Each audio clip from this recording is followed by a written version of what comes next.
بابای عبدالسمع یلداشев ساکن جماعت دهاتی به نام میرزا رضای شهر حصار سمدار کارپرست برکت میباشد. بیشترین عمر خود را با باغ و تاکپروری گذرانده است. در میدان تاکزاری در اختیار داشتهش با اهل عائله و پیوندانش مهنت صافدلانه میکند. حاصل باغ انگور که امسال با زحمتکشان این خواجگی مژده درآمد خوب را میدهد، بابای عبدالسمع از ثمر مهنت شبانه روزی اعضایان خواجگیشان میداند.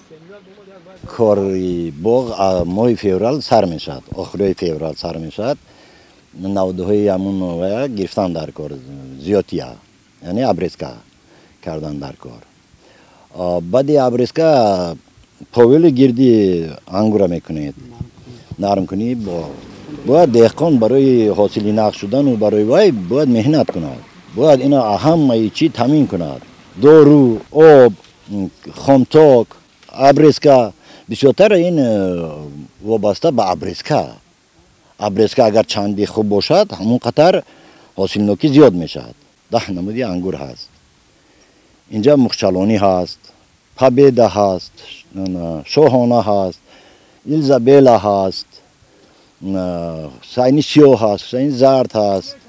در میدانهای تاکزار این خواجگی عین حال نمونه زیادی انگورهای خوش‌طعم وطنی از جمله حسینی، غلبه، کشمیش، انگشت خانم، شاهانه و چند نمود دیگری که دهقانان این منطقه اختراع نمودند پرورش می‌یابند. انگور خوش‌صفت پرورش نموده این خواجگی خریداران خود را دارد و همروزه به بازارهای کشور و خارج آن صادرات می‌گردد. حدود 525 گکتار اشغال می‌کند. در این از نمودهای انگورهای حسینی، مخچلانی، کشمیشی بدانه سفید، زرد، طایفی، گوزلقره.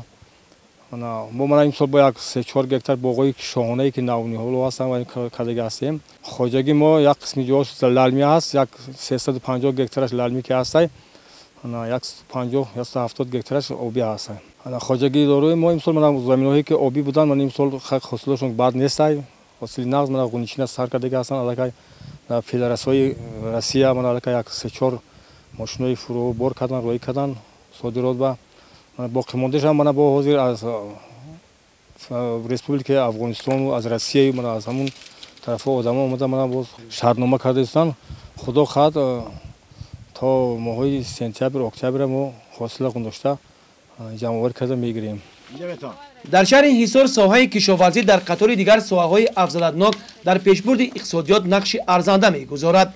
علی زحمت این باغ‌ها و مردم اطراف آن از بنیاد باغ در این زمین‌های للمی از دستگیری مقامات اجرایی حکومت دولتی و حکومت جمهوری تاجیکستان سپاسگزارند.